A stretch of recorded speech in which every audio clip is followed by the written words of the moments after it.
But we're gonna go ahead and get started. We have 5 counselors on now, so I think that's good, a good number. And we have Counselor Allen, who is part of the Finance Subcommittee, Counselor Hurst, Counselor Fenton, and Counselor Govan. And if Meehow's iPad could just introduce who you are. And yes, I'm Michael O'Brien. I apologize. That's Michael in Polish. My wife calls me Meehow. I am Michael O'Brien from Wind Companies, Executive Vice President. Executive Vice President. Okay, and P. Johnson. I'm P. Johnson. I don't know. You guys be up with the names today. Sorry, Patrick Johnson with the Republican. Oh, hi, Patrick. Hi. And You can see my face. no, we don't need to. Just wanted to see who you are. All right, so we'll go ahead and call the meeting to order. This is the Finance Subcommittee to talk about 6.5 million of using 6.5 million of free cash to continue help with the building of 13 through 31 Elm Street. So I guess I was a little confused. I thought it was just 31 Elm Street, but I went back to some old articles. Some list 13 through 31 and some do not. So I just wanted to meet with the Finance Subcommittee and find out why this extra 6.5 is needed of free cash, and then we can go from there with questions. So Tim or Michael, you have the floor. Why don't I just queue it up, Counselor, and then I'll turn it over to Mike O'Brien. I mean, obviously, we've been advancing this project for some time, and unfortunately, it's been brought to the market. We thought that based on some value engineering that was done by Fontaine, we thought that we had a firm handle on the construction costs.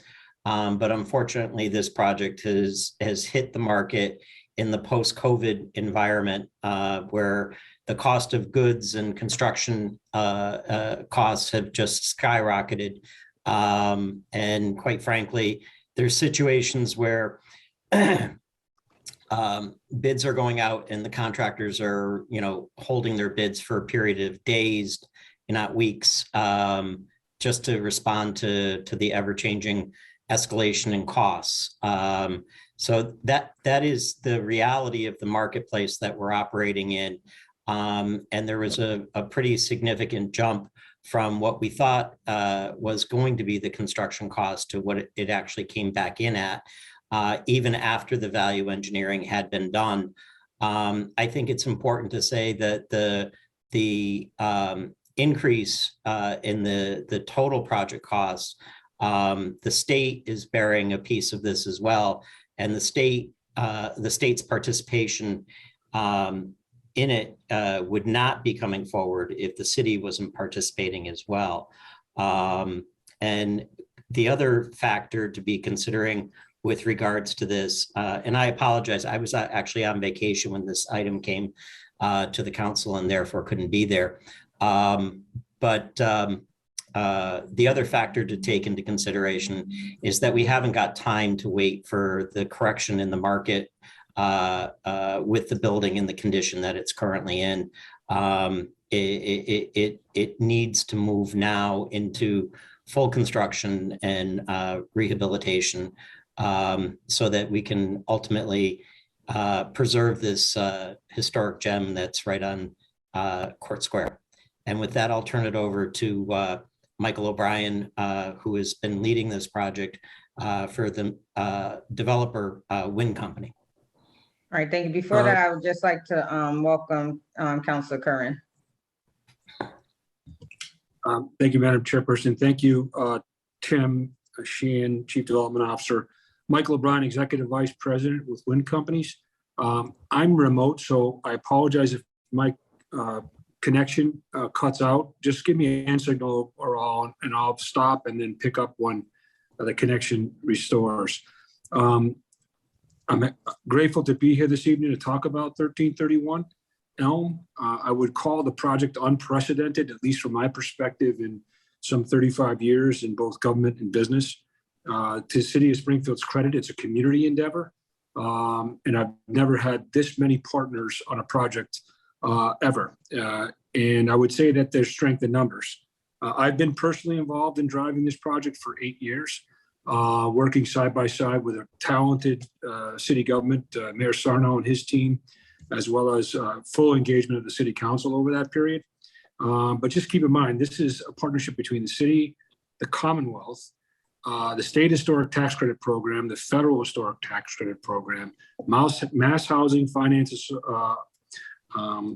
as well as Mass Mutual, the unions, MGM, private investors, and then Peter Picnelli and his development firm, and then wind companies. And so together we have advanced this project to this point where we're at, I'd call it the 0.25 yard line. We've had to adapt, everybody's had to adapt to a reset in the entire world as to labor and commodities. Our price that we had anticipated for the project was set approximately 4 years ago with what I would call reasonable market escalation contained therein. Could not have anticipated COVID, could not have anticipated the inflation rates and the supply line challenges. And then beyond that, just price escalation and inflation. And in the negotiation with our funders, concurrent to that, Wynn had to eliminate its developer's fee, Wynn and Picnelli. So there's absolutely no developer's fee in this. We had to reduce our contingency. So if something wrong happened in an old building, it's always almost a constant. You're going to find things behind walls and under floors that cost lots of money. We've had to mitigate that. We've had to take on risk that additional state historic tax credits beyond what we've projected will come to bear. And then we've got market risk and all that as well. So we're at this, just like everybody on that list that I gave you, in this idea that this is a once in a lifetime community endeavor. Let's get across the finish line. When Fontaine got involved after we bid this to 4 union contractors, and they were the most qualified and best price for this. And we then scoured our bids and our price estimates and their bids. And we went through the building with a fine-tooth comb looking for every possible unforeseen and other issue. And they then priced this to all their union subcontractors and all the union suppliers and all of their other union related partners. We ended up with a $13 million bust. So from pricing that we put out approximately 4 years ago, put that together, assigned all of our partners their financial participation, and then began to go forward to the present time with COVID and cost escalation and other unforeseen factors, including building degradation that has taken place in spite of the city's investment to try to stabilize it. We ended up with a $13 million problem. We then went to work with all those partners and worked very hard to try to get them, first of all, to understand the depth and complexity of the problem, and then look at possible solutions. And in that effort, and I'm grateful to the City of Springfield for their efforts side by side on this, again, community endeavor. We ended with a solution where the Commonwealth, as Chief Development Officer Sheehan mentioned, would bring forth additional resources with Mass Housing Finance. And we would then work with the city for an additional 6.5. So we'd end up total with that 13 million to proceed with the project. Failing that option, because of what Chief Development Officer Sheehan has mentioned, we would have no other choice but to walk away from the project, because we've got to that point where the building is beyond saving if we stop work. If we stop work, Fontaine will not be able to hold their prices because the market still remains absolutely insane, and cost escalation is constant. And we would unfortunately not be able to proceed, and it would be an absolute crying shame. So for that, what we've done at Wynn is we had to take a calculated risk, and without a finance closing, so we are not closed with all of those partners yet. We have put millions of dollars at risk and had Fontaine start the project at 1331. So Fontaine could then lock in all their union subcontractors, all the union suppliers, and all the union partners. With that pricing at that current time, they couldn't hold their pricing for more than 2 weeks. So we could stabilize this at a delta or a bust of 13 million. If we did not do that, again, as a community endeavor, Fontaine would not be able to hold their prices. Fontaine would not have locked in those subs. And we would be talking at this point in time, now 3 months into it, probably at a bust of 18 million or more, because that's how insane the supply market is. That's how insane the labor and commodities market is. And so what I'm presenting is really a partnership beyond pale, that this is absolutely critical to the future of that building and the future of that area of the city. And we're here really looking for that continued handshake and that desire to go down this path together. And that's all I Thank have, you. Madam Chairperson. All right, so I have a couple questions and then I'll open it up to the rest of the counselors. So my first question, Michael, is I know that you're talking about a lot of the risk that you're taking with this building, but how much financial investment is coming from Wynn and from Opal? Because when I looked up online before asking for the 6.5 million, it looks like there was investments of 51.3 million. So how much personal financing are you all contributing to this project? Madam Chairperson, it's in the millions. In the prospect of both investment as equity, and then in the process that we will purchase these state historic tax credits. And in both of those categories, our commitment is real with cash. In the millions, I unfortunately I don't have it directly in front of me, but I can assure you that it's commensurate with private investment in this type of project. Well, I appreciate your insurance. If we could get that information in writing, Okay, we'd definitely like to know what the investment of both companies, because you guys are conglomerates in this field. And so we would just like to know what your personal investment is. I also went to Wynn's website to see what your community investment is, and I didn't see a community give back page. Can you speak to that a little bit? sure. Arthur Wynn funded and financed this company in its infancy back in the late 1970s. From that time, his philosophy and the company's philosophy has been to invest and give back. We are, as a total company, approximately 50% women and minorities within our rank and file. And with that community give back and that diverse workforce, we do everything from partner with tenants, literally developing projects with tenant organizations that have 51% ownership of the project and therefore 51% of the proceeds and all, for them to actually be partner and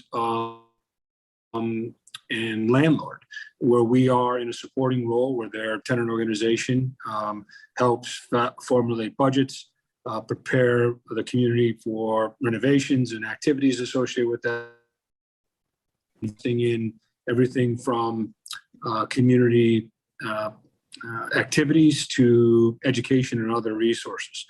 And we believe that there's a wonderful model there. It's not something you'll see replicated very often, but we pride ourselves on that. There's 2 projects relative.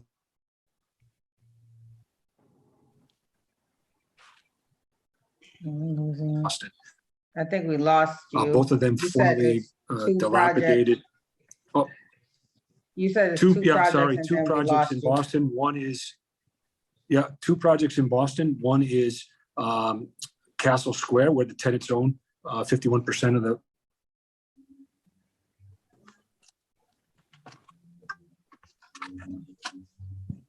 project, and the other one, Boston, is called. These were unfortunately.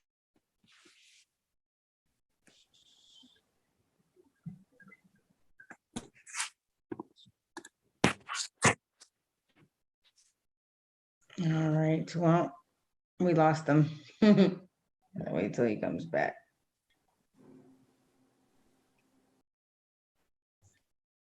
So Tim, the 6.5 is matched equally by the Commonwealth. So 6.5 from the Commonwealth and then 6.5 from the city. Yes, Counselor. And it's a tax credit on the Commonwealth level, like what? It's coming through funding is mass it? housing. Mass housing? Yes. Which program, do you know? I'm not certain what specific program, but I can certainly find out for you. Okay, thank you.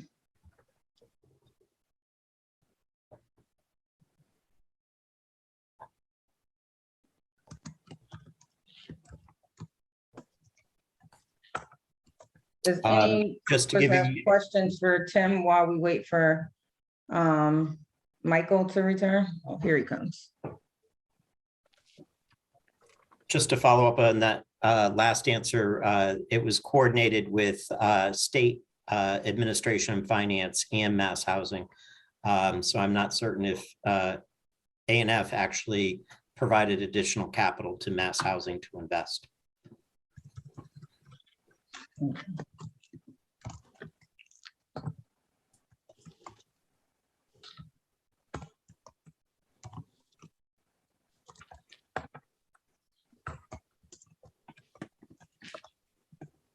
Okay, we got him back. Oh, he's connecting to audio still.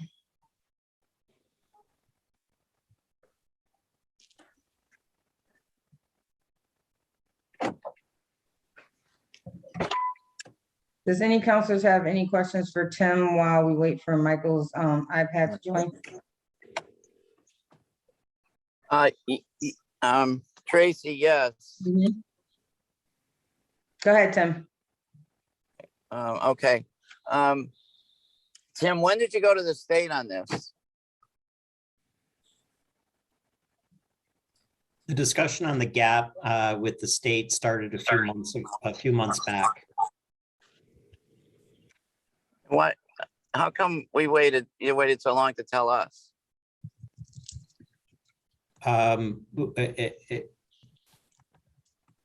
There wasn't a certainty as to how the city was advancing and if the city was going to ultimately advance with dealing with the gap. So we weren't certain as to how, and TJ, correct me if I'm wrong on any of this.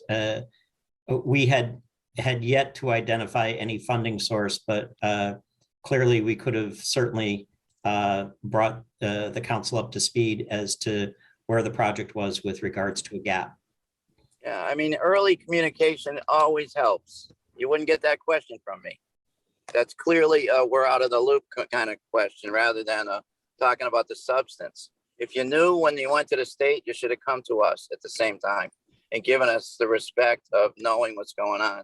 Already, some of free cash has been spent.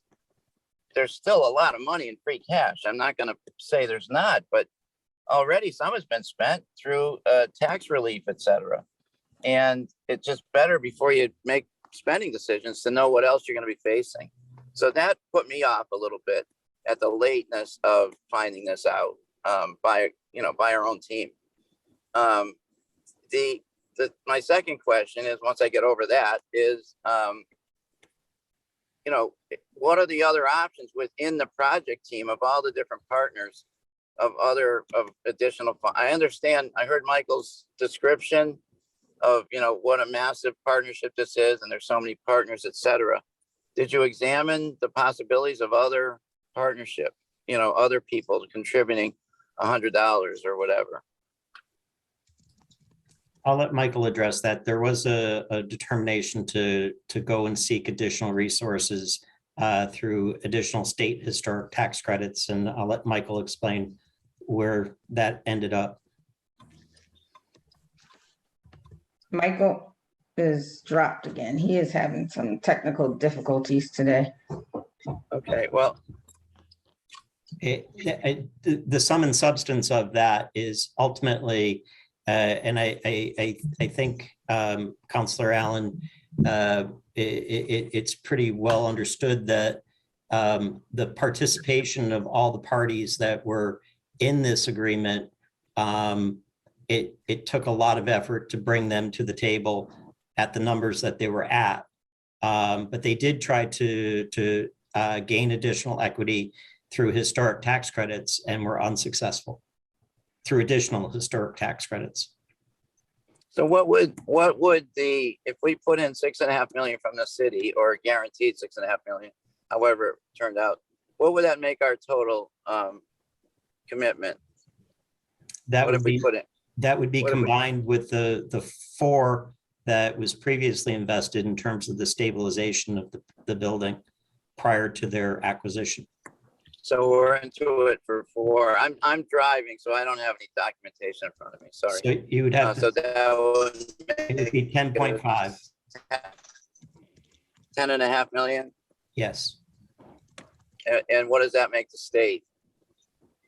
How much would the state have? Well, the state commitment is more significant. I can certainly pull that together for you. In some of the state, does some of the state commitment direct money, or is it all in the form of historical tax credits? No. The funding coming into mass housing is actual cash. It's not credit equity. Okay. If I may add, You just, back on, I apologize. Okay, thank you, that's Michael. fine. If I just may add just a little context to the funding piece, so I'm not exactly sure when we got word that the number was over by $13 million, but I'll have to look that up. But we were pursuing all other avenues other than city resources for the project. We struck out with those, and the conversations with A&F and Mass Housing didn't really start in earnest until like January 12th. That's when Tim and Mark and I kind of got on a call and started kind of figuring out what can they do, what can we do. We were originally looking at potential ARPA funding, bond funding, all the things that we could do. ARPA didn't work because this ARPA doesn't allow for long-term loans or investments like that. So then the cleanest, easiest way for us to keep the project moving was free cash. Okay. And so you tried those other things and nothing worked. Correct. We tried to do the pair of last resort, but the Commonwealth came up with 5.5, I believe, and then $1 million additional contingency. And we came up with, but that was contingent upon our 6.5 million. Yeah. Well, TJ, I don't want to dominate the whole conversation, Tracy, so I'll pass it back. I got a couple more questions. They're a little different. Well, go ahead, Tim. Go ahead. So TJ, what does this do to free cash? I mean, I know we had 27, we guaranteed 5 for tax relief. It's down to 20. If this passes, 6.1 million and change remains in unappropriated free cash. Where did the other 6.1? 16.1. Oh, 16.1. 16.1? Okay. 2.5 was dedicated to reduce the tax rate for fiscal 22. 2.5 was dedicated to reducing the tax rate for fiscal 23. And then this request for $6.5 million for the 1331 Elm Street project. Right. Okay. And what other, besides additional tax relief, which everybody's talking about in different conversations, what else do we want to use that money for? That is for the mayor and the city council to determine. I don't have any special earmarks for it at this point in time. Normally we do a wait and see approach for the rest of the snow season. Hopefully snow is over. But I don't have anything in particular to earmark this money towards. Having said that, I'd like to get into stabilization reserves, which is around $45 million. That's what we have in stabilization reserve, That is correct. and you would like some of this additional free cash to end up replenishing that, right? Correct. Yep. All set, Counselor? Okay. Yeah, I'm all set for now, Tracy. Thank you. All right. Any other counselors have any questions? I think Michael was talking about his two programs. They're Boston-based. I'm looking for more Springfield, local-based, Sure. projects, Michael. Yeah, so you did ask, what's our community involvement? I would say our business is community involvement. From the reality of when we arrive in a location for a proposed project, we start to integrate. We like to join members of various organizations and sponsor, to the extent we can, local activities, local groups, local activities within city government, whatever it is that, as a general rule, the community takes pride in and wants to see advanced. We also look to hire local, which is important from a community perspective. To the extent we can have those people on our staffs at those locations is important to us.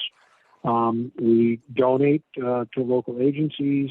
We work closely with groups like United Way and others to ensure that our presence is felt both through volunteer employee activities and to the extent we can provide donations or in-kind services to assist in community priorities is what we do and what we'll continue to do. For specific Springfield activities, I know you asked earlier for the amount of private investment in the project. I can have that exact resource or that number presented to you. Okay, thank you. So what happens if this request is denied? What happens to the project at that point?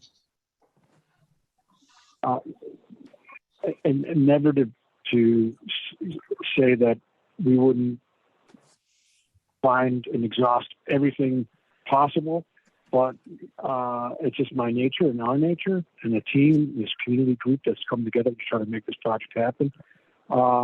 I would tell you that it would stop work.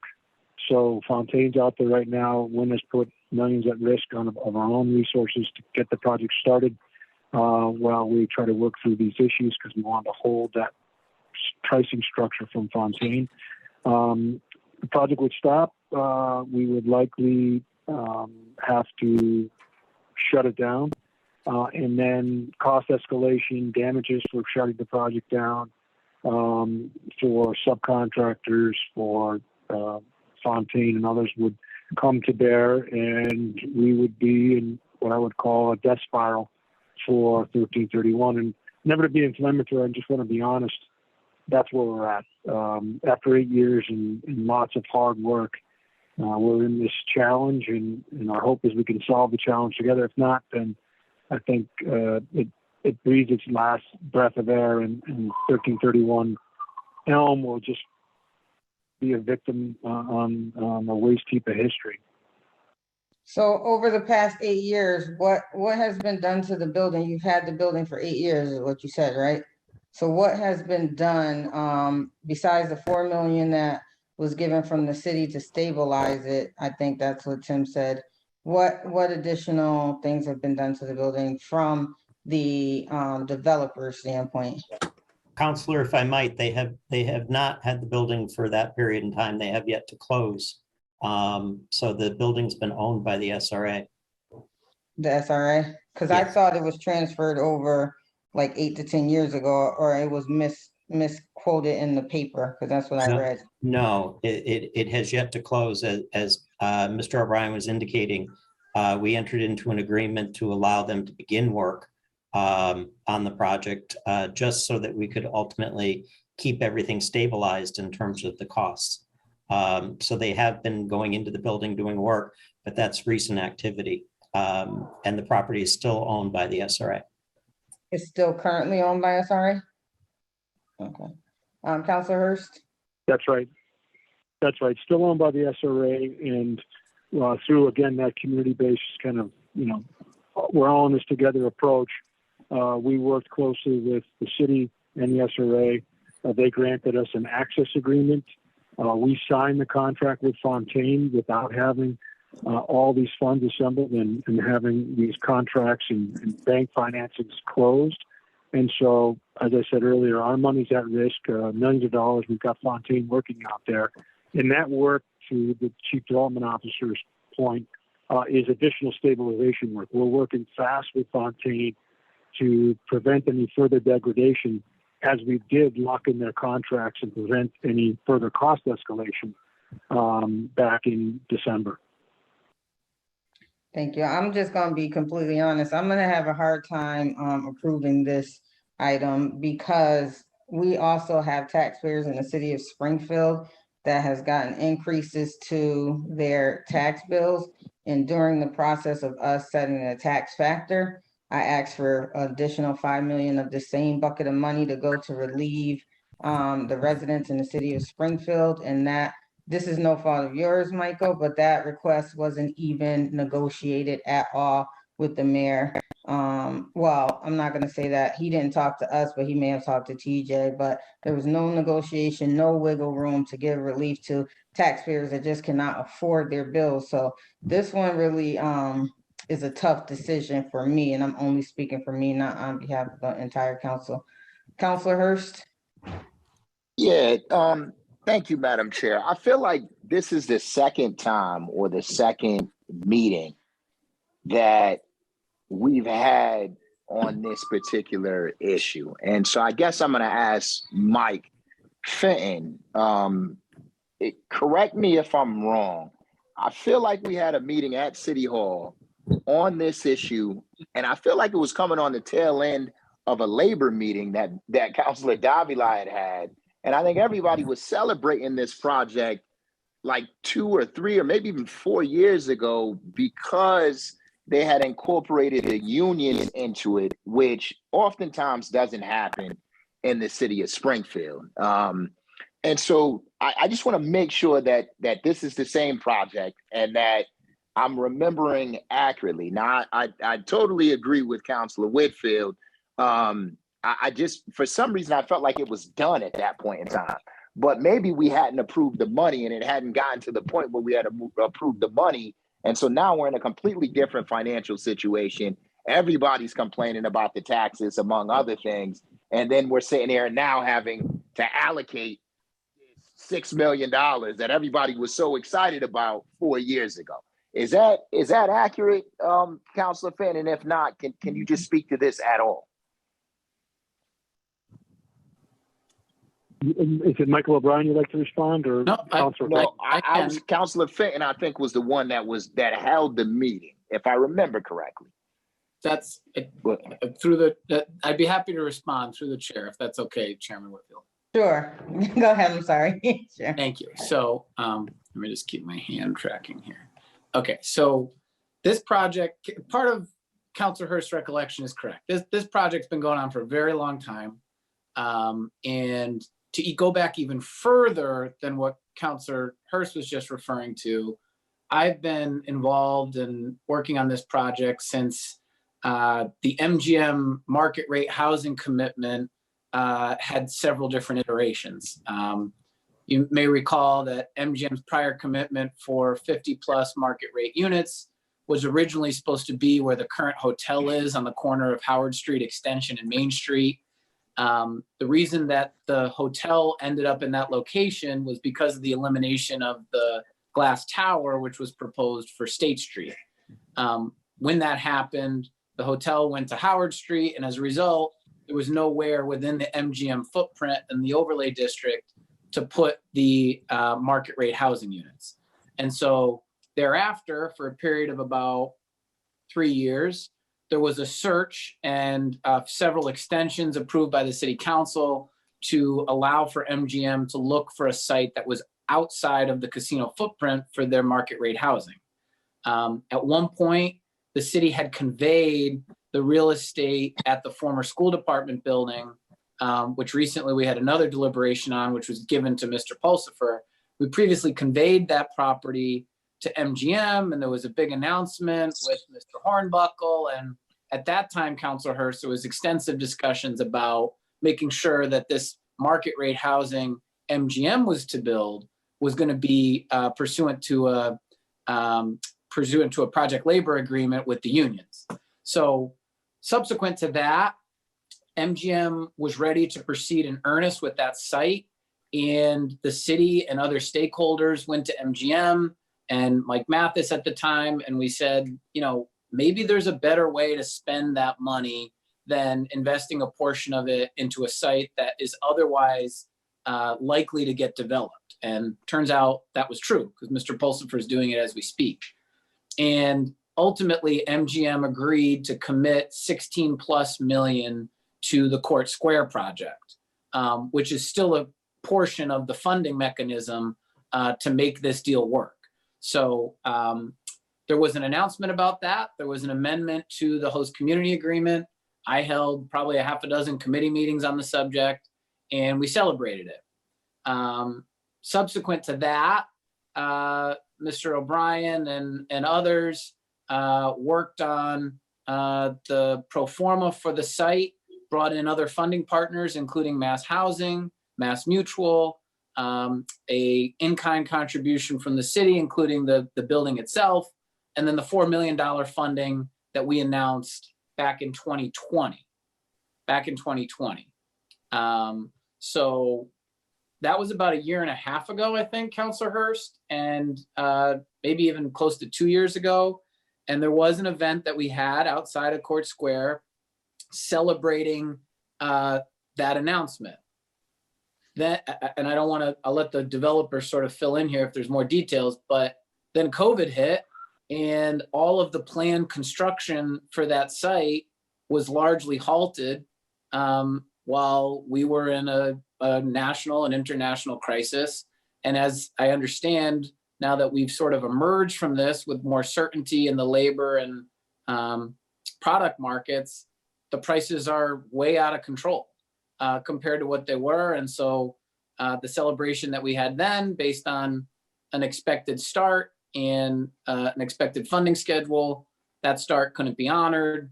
The longer it delayed, the longer that it, the longer and larger that it drew up the cost. So at that announcement that we had outside of Court Square, the unions were a part of that too. And we all fully recognize that, the PLA and the union costs were going to drive up the cost to this project in the way that they do whenever we have fair labor agreements in place to ensure that that work is done for a living wage. So that's sort of my institutional knowledge and history of the project. I don't think anybody wants to spend more money on the project than we originally anticipated, but begrudgingly, my perspective is that the reality dictates that this funding needs to be spent in order to get it done. And I think it's critically important that it get done. And I think that this project in particular has evaded us in the past, not just in the last several years, but in, decades before any of us were in elected office. Back to the Ryan administration, there's been proposals for this building. And so I see this as a necessary expense and one that has been caused by circumstances that are largely outside of our control. But I hope, Councilor Hurst, that sort of addresses your question, probably a little bit more than what you've asked for, but. No, that actually was extremely helpful for me. And so, Madam Chair, just one other question. Sure. TJ or Tim, so is this $6 million? This was not always the plan. This is in addition to something we've already given. Is that accurate? As I understand it, and TJ, please correct me, the city's original thought was that we were over and done with regards to our contribution being the 4 million in terms of the remediation and stabilization activities that the SRA undertook in the building and the conveyance of the building. Okay, so this is so we had your expectations at the time pre-COVID had already done and contributed the city's portion that we had committed to.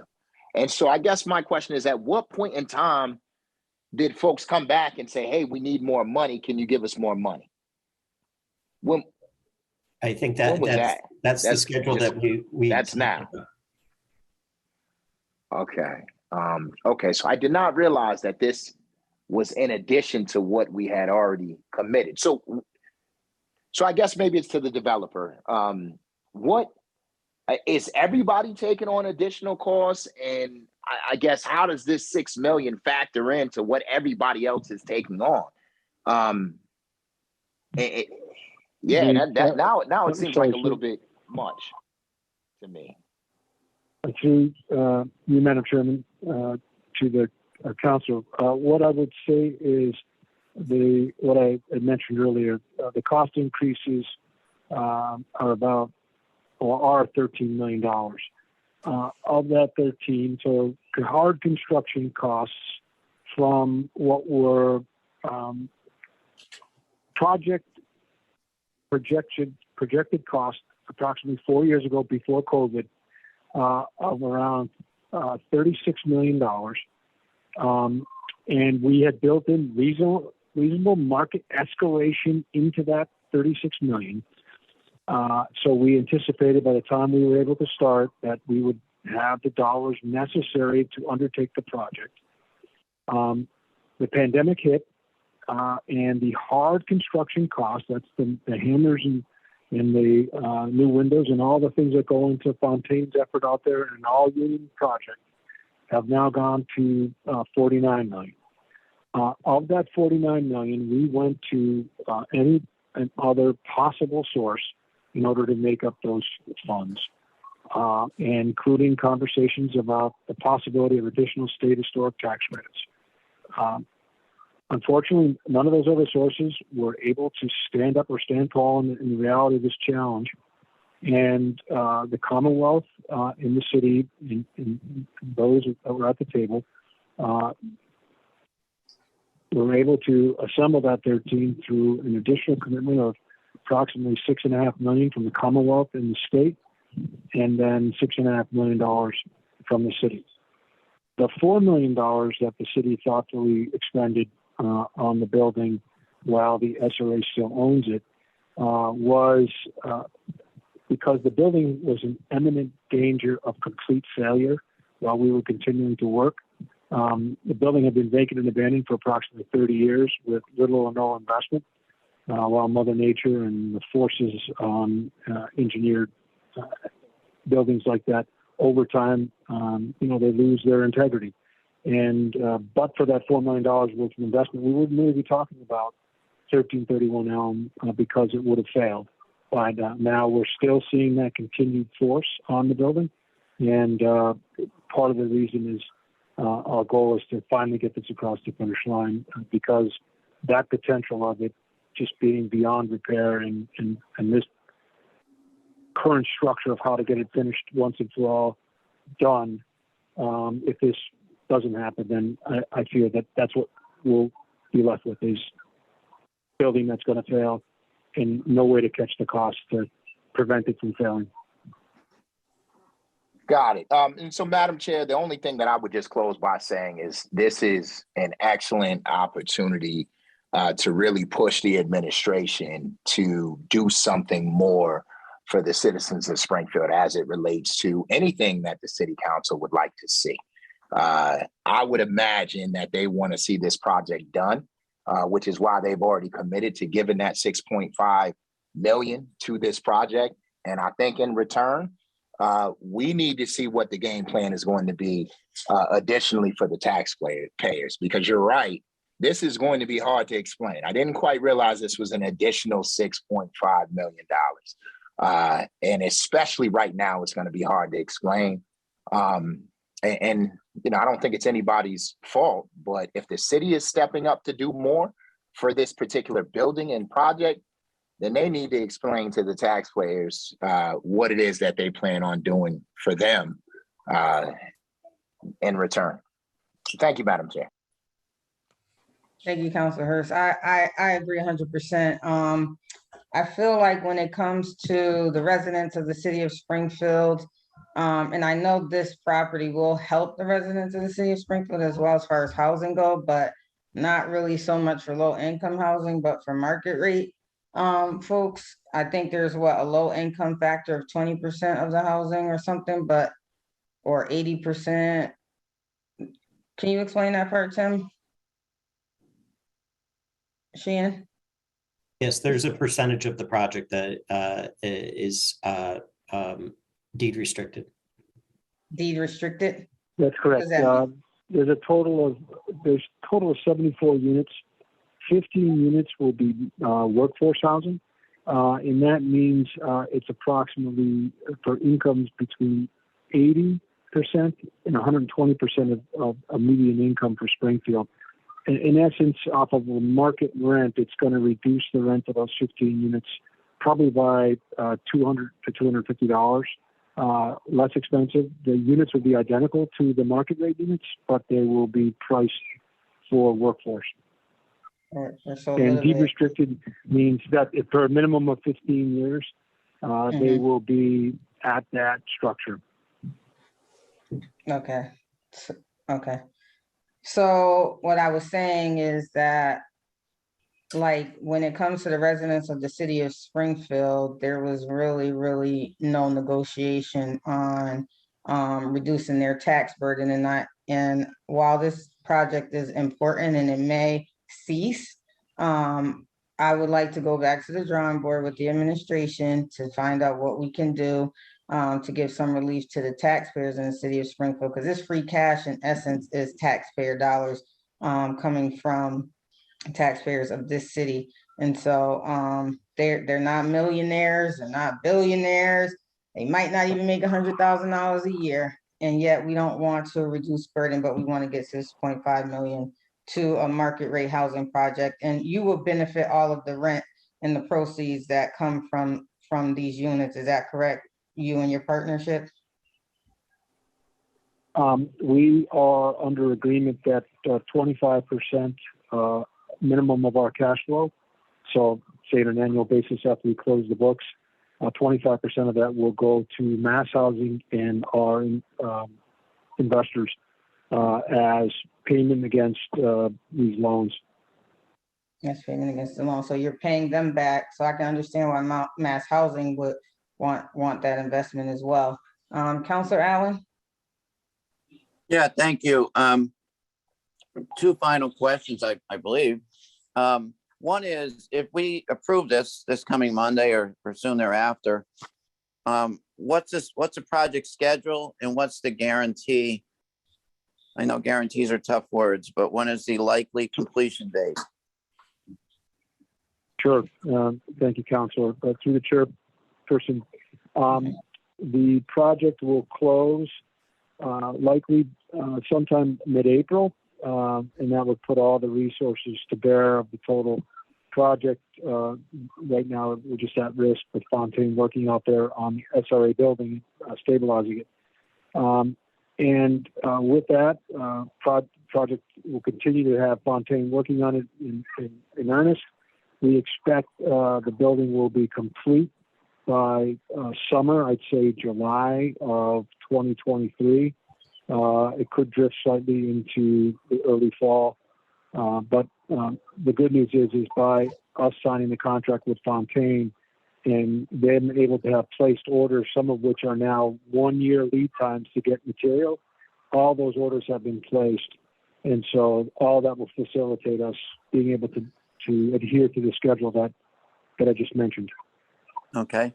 And thank you. So by September, October, say September of 2023, would it be ready for occupancy?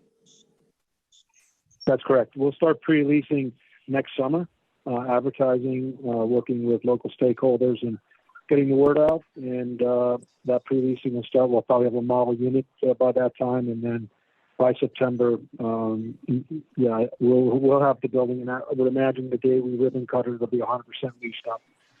Okay. And who will be the owner after this closing? With mortgages, the owner will be wind companies and Opal which is Peter Pignelli's real estate arm. And as wind companies and Opal, we do not buy and flip as many real estate developers do. We buy in portfolio and we manage it ourselves. So we will be both owner and manager of the property. Okay, thank you. Thank you, Madam Chair. Thank you.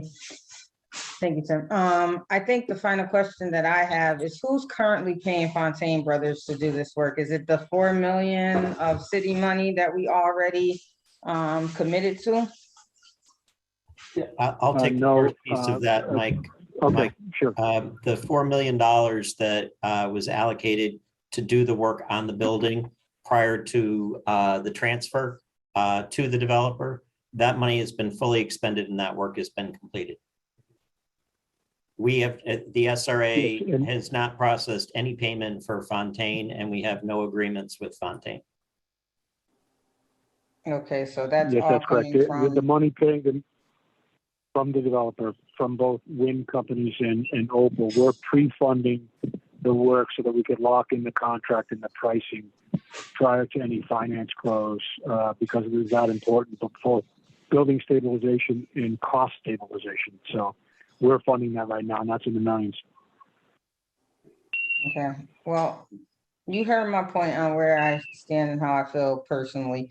In addition, I wanted to echo what Tim said. Maybe if it doesn't just show up on a agenda item and we have prior discussion as to the situation and where things are, it'll be better if we can have those communications ahead of time instead of it being sprung on us in a city council meeting, because prior to the last finance subcommittee meeting, we had no idea that this was even a need or was going to be requested. And we have asked in the past on several occasions to be kept in the loop. I know we asked for it on the shooting range and other occasions that we be kept in the loop or be made aware of ahead of time so that we're not feeling like we're being like just caught off guard and supposed to vote on something we had no idea was coming down the pipe. So I just wanted to make those 2 points. Is there any other questions from councilors?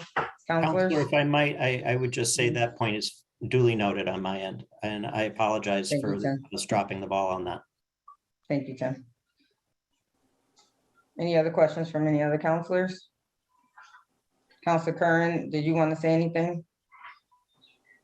No, I just wanted to, the meeting, but All right. appreciate you. Thank you. Okay. All right. Well, I thank you all for joining the finance subcommittee meeting. I'm not going to make a motion today because I just don't know I don't know where Tim stands with it, but I just don't feel comfortable making a motion to approve it at this juncture. Maybe when we get what the investment is on the side of the developers and some of the other information that we asked for, then it'll be easier for me to make a determination that way. So we'll just wait for that information. Madam Chair, just to clarify, the information that you're looking for from our end is the total equity investment for Opal Wind and the source of funding from a programmatic level from Mass Housing. Yes. Thank you. That is all. Okay, so with that, this meeting is adjourned and I hope you all enjoy this sun. Thank you. Bye. Thank you. Thank you. Thank you.